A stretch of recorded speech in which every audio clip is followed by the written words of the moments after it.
उषा के 2 बेटे थे, ऋषभ और सुनील। ऋषभ उसका सौतेला बेटा था। उषा हमेशा ही अपने सगे बेटे सुनील को ज्यादा प्यार करती थी। सुनील की शादी हो चुकी थी और ऋषभ की शादी भी निशा नाम की लड़की से हो जाती है।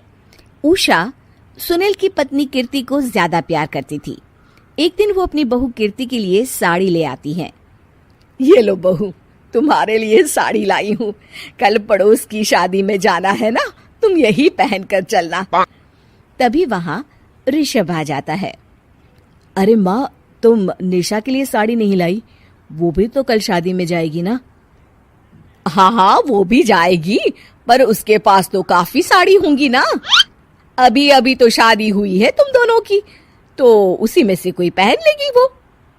ऋषभ ये सुनकर उदास हो जाता है। तब निशा कहती है, आप उदास क्यों होते हो जी? सही तो कह रही हैं मम्मी जी। मेरे पास तो बहुत साड़ियां हैं और सारी की सारी नई हैं। मैं उन्हीं में से कोई पहन लूंगी। वो बात नहीं है निशा। माँ मेरे साथ तो सौतेला व्यवहार करती ही थी, पर मुझे लगता था कि मेरी पत्नी के साथ वो ऐसा कभी नहीं करेंगी, पर आज उन्होंने तुम्हारे साथ भी वैसा ही व्यवहार किया। ऋषभ उदास होकर अपने कमरे में चला जाता है। ऋषभ को उदास देखकर निशा को अपनी सास पर बहुत गुस्सा आता है। एक दिन उषा सुनील को कुछ पैसे दे रही होती है। ले बेटा सुनील, ये कुछ पैसे रख ले और बहू को कहीं घुमा लिया। जी मम्मी जी। सुनील वहां से चला जाता है। मम्मी जी, आपने इन्हें तो कभी पैसे नहीं दिए। ऐसा सौतेला व्यवहार आप क्यों करती हैं? बहू, ये किस तरह से बात कर रही हो तुम अपनी सास से? कोई ऐसे सवाल करता है कि अपनी सासू से? सास? अरे जिस दिन से मैं इस घर में आई हूँ ना, आपने तो मुझे अपनी बहू माना ही नहीं। हमेशा कीर्ति भाभी के लिए ही सब कुछ लाती हैं। मुझे तो आज तक आपने कुछ दिया ही नहीं। क्या मैं जानती नहीं कि आप ऐसा क्यों करती हैं? देख निशा, तू अपना काम कर, समझी? मेरे से बहस करने की कोई जरूरत नहीं है। तभी वहां ऋषभ आ जाता है। निशा, माँ से ऐसे बात नहीं करते। तुम जाओ अपने कमरे में। हाँ, जा रही हूँ। मुझे भी इनसे बात करने का कोई शौक नहीं है। निशा अपने कमरे में चली जाती है और ऋषभ भी वहां आ जाता है। निशा, तुमने माँ से क्यों झगड़ा किया? क्योंकि आप तो कुछ कहते ही नहीं, बस चुपचाप सहते रहते हैं। किसी को तो आवाज उठानी होगी ना। कोई बात नहीं निशा, तुम गुस्सा मत करो, शांत हो जाओ। निशा रसोई में खाना बना रही होती है। तभी वहां कीर्ति आ जाती है। निशा, तुम मार्केट से ये सामान ले आओ। मैं क्यों जाऊं? आप भी तो जा सकती हो ना। दिख नहीं रहा कि मैं खाना बना रही हूँ? हाँ तो क्या हुआ, खाना बनाने के बाद चली जाना। हाँ, खाना भी मैं ही पकाऊं, बाजार जाकर सामान भी मैं ही ले आऊं। खुद तो कुछ करोगी नहीं, है ना? ओहो, जुबान तो देखो कैसे चल रही है। सुनो, तुम अभी आई हो इस घर में, तमीज में रहो, वरना सासू माँ से कहकर मायके भिजवा दूंगी तुम्हें। हाँ। ओह, हाथ लगाकर दिखाओ मुझे, देख लूंगी। बहुत मनमानी हो गई तुम दोनों की, समझी? निशा लिस्ट कीर्ति के ऊपर फेंक देती है। कीर्ति निशा को मारने आती है तो निशा उसका हाथ मोड़ देती है। मर गई रे, छोड़ मेरा हाथ। आज के बाद मुझसे कोई बदतमीजी की तो अच्छा नहीं होगा। कीर्ति रोते हुए अपने कमरे में चली जाती है।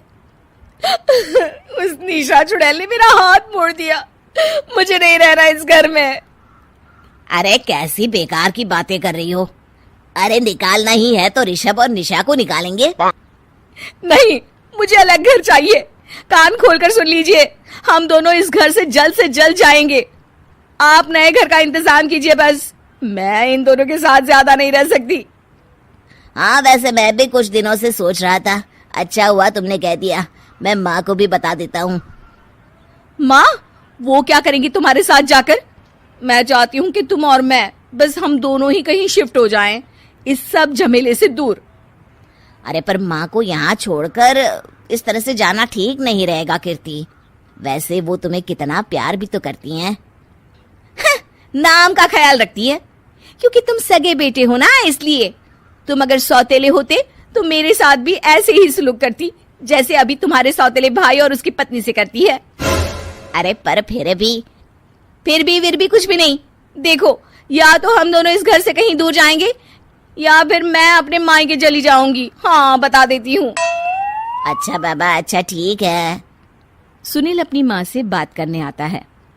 माँ, मैं सोच रहा हूँ कि कीर्ति के साथ अलग घर में शिफ्ट हो जाऊं।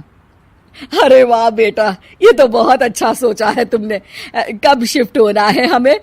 मैं भी पैकिंग कर लेती हूँ।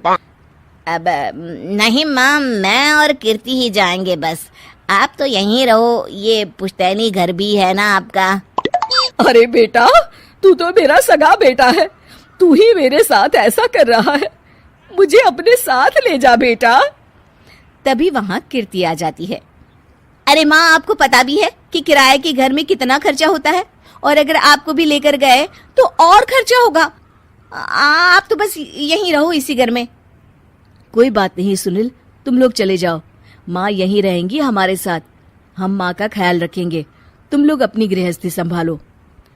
निशा को ये देखकर बहुत खुशी होती है। वो मन ही मन सोचती है, अब आया ना ऊंट पहाड़ के नीचे। अब मम्मी जी को पता चलेगा, बड़ा सगा और सौतेला करती रहती थी।